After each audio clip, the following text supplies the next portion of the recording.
Welcome to Learn with Syed. I'm Syed Mahmood. Today we're talking about IELTS writing. We are going to generally cover Task 1 and Task 2. Now, the first point I want to raise is that when you have the question in front of you, read the question very well and make sure that you understand what is required of you. That way you can make sure you don't write anything irrelevant and you stick to the point. The second thing you need to do is to plan your answer.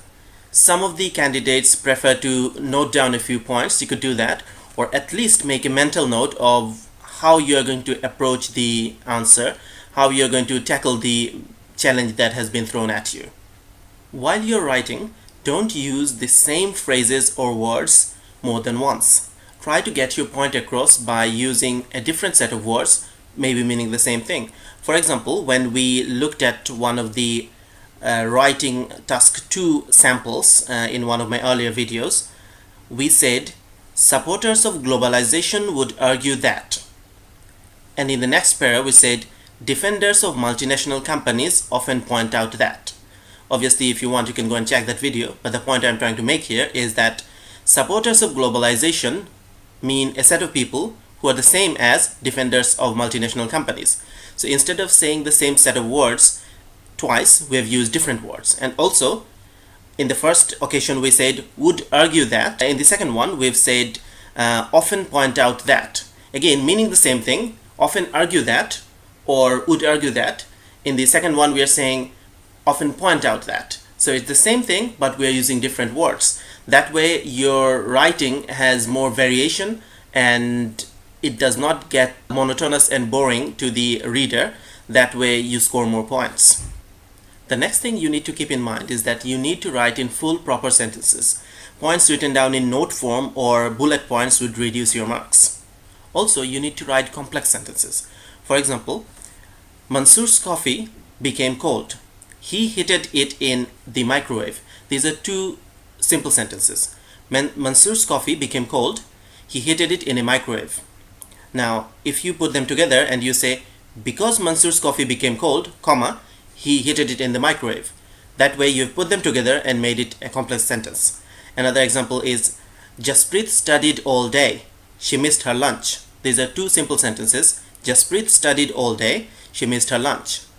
But if you say Jasprit, comma, studying all day, comma, missed her lunch. That way it becomes a complex sentence. So the sentence is Jasprit studying all day missed her lunch. That way you put two simple sentences in one and made it into a complex sentence. Try to avoid model answers of a fixed pattern because the examiners are trained to recognize them, so you should rather practice freehand writing. In task 1, do not just list out the information that you can see in front of you. Rather, try to summarize the data that has been conveyed to you and try to catch the trend. For example, instead of saying Brazil used up 50 million meter cube water in 1950s and 60 million meter cube waters in 1960s, you should rather say that Brazil used such and such amount in 1950s and they doubled the amount in the next decade. You see, instead of saying 60s, you are saying next decade, and instead of listing out the amount of water used, you are saying they doubled it. In task 1, you'd have a lot of opportunities like this to summarize the data and identify the trend and put it in writing. Always make sure that you write at least 150 words for task 1 and 250 words in task 2. Don't fall short. So how do you know exactly how many words you've written? Do you count every time? Well, you could do that, but that means you will be wasting some time there. So what you can do is, while you practice at home, you have to get a feel of how many words would be there when you have written a certain amount on the paper.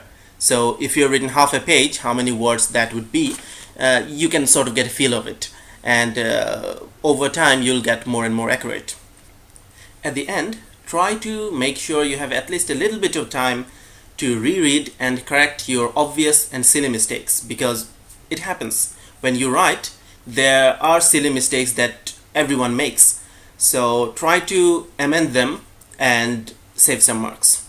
I hope that was helpful. See you next time.